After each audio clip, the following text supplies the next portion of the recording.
नमस्कार, मैं सनी आपके साथ। आप देख रहे हैं GSS मीडिया। जी हाँ, आज मैं बात करूंगा सबसे पहले विश्वकर्मा वंशियों के बारे में।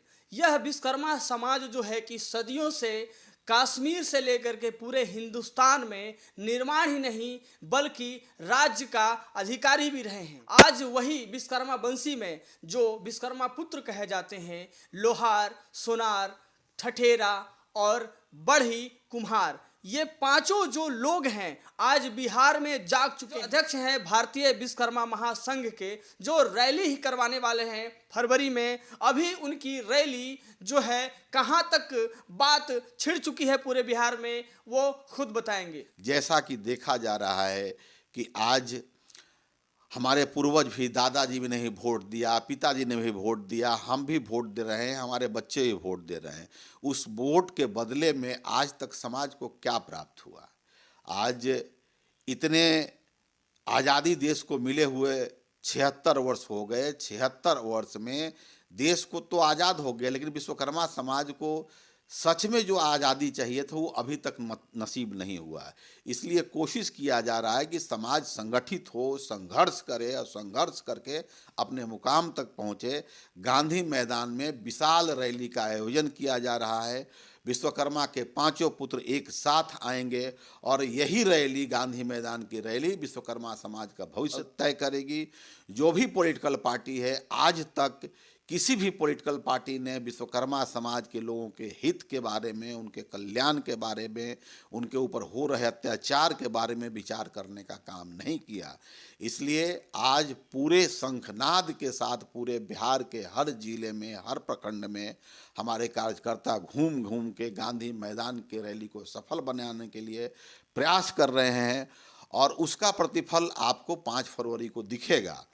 और जो भी पॉलिटिकल पार्टी है बिहार में, चाहे भाजपा हो, चाहे यूपीए गठबंधन हो, कोई भी पार्टी जब तक हम विश्वकर्मा समाज को पार्लियामेंट का 4 टिकट और विधानसभा का 20 टिकट नहीं देगी, तब तक विश्वकर्मा समाज किसी भी पार्टी को वोट देने का काम नहीं करेगी। क्योंकि इस बार विश्वकर्मा समाज ने तय किया है कि हमारा किसी भी तरीके से 10 गो मंत्री, 10 गो विधायक होना चाहिए, क्योंकि हमारी भी बात सदन के पटल पे और संसद में रखी जाए। दूसरी ओर यह कहा जाता है कि बिहारी में सबसे ज़्यादा विश्वकर्मा वंशी हैं और विश्वकर्मा वंशियों को उनका लाभ अभी तक नहीं मिला है। इनकी इतिहास की बात करें तो कश्मीर में लोहार वंश, जो कश्मीर में 1003 जो ईस्वी है, उस समय ये लोग राजा महाराजा हुआ करते थे और वहाँ से धीरे धीरे इन्हें विलुप्त कर दिया गया। पूरे भारत में इन्हें कमज़ोर बनाया गया। यही देखा जाता है तो ये अभी तक उलझा हुआ है कि ये विश्वकर्मा ब्राह्मण हैं और विश्वकर्मा ब्राह्मण अब ब्राह्मण के साथ नहीं हैं। कुछ लोग कहते हैं कि गौड़ ब्राह्मण हैं और कुछ लोग कहते हैं विश्वकर्मा ब्राह्मण हैं। आखिर इन ब्राह्मणों की उत्पत्ति हुई थी जरूर, क्योंकि इन्होंने ही बोलबम जो देवघर है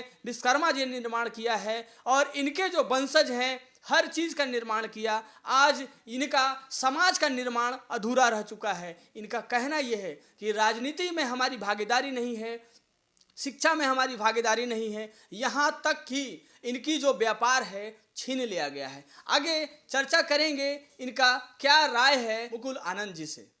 पूरे हिंदुस्तान में विश्वकर्मा समाज की जो स्थिति है, इसलिए प्रयास किया जा रहा है कि पूरे हिंदुस्तान से लेके बिहार तक, पूरे बिहार के विश्वकर्मा समाज को संगठित करना ही एकमात्र उद्देश्य है। समाज संगठित हो जाएगा तो अपने आप सारी स्थितियां धीरे धीरे ठीक हो जाएंगी।